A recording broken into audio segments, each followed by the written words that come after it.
Barbell Sumo Deadlift. Now, this is a great variation. Before we get into the actual exercise itself, what's important is making sure you have accurate weight plates on. Excuse me. Some gyms will have great weight plates like these, that even if it's 5 kilos or 10 kilos or 20, they're all the same height and diameter.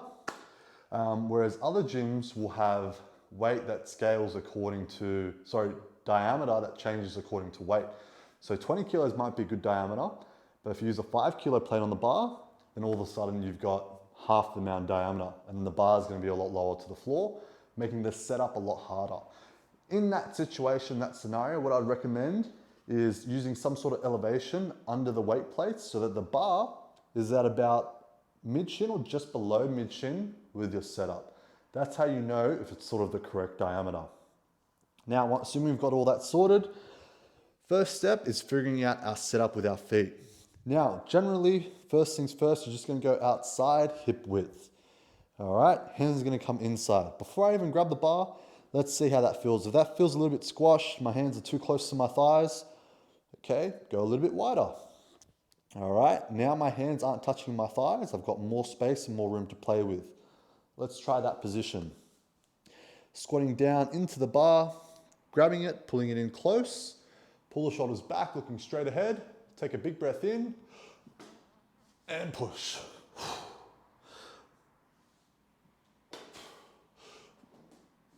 Push. Breathe and brace before you go down. Reset, big breath, and push. So, things to keep in mind. My knees are getting pushed out, my chest is kept upright, my back is nice and flat, I'm creating tension. I can feel the load and the stress of the weight on my thighs, on my hamstrings, on my glutes. They're doing all the work to move the weight. More importantly, I'm taking time with my setup. I'm not ripping the bar off the floor, I'm creating tension. Here's an example of what we don't want.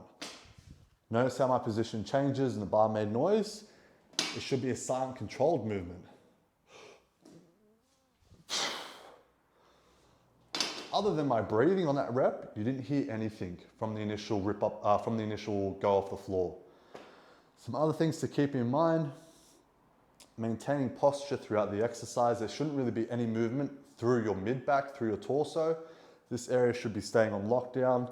Abs are tight as if someone's trying to punch you, and the shoulders are in a depressed scapular position, meaning you're pushing your arms down, and that's going to help you activate your lats to stay nice and tight.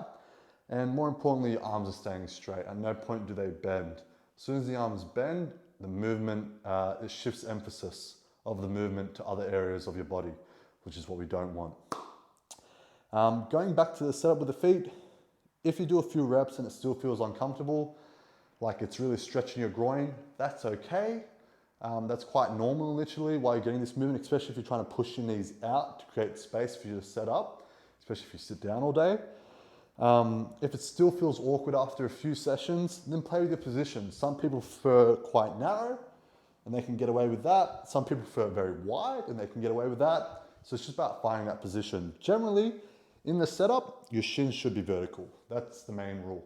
If your shins aren't vertical, then you might be too wide or you might be too close in.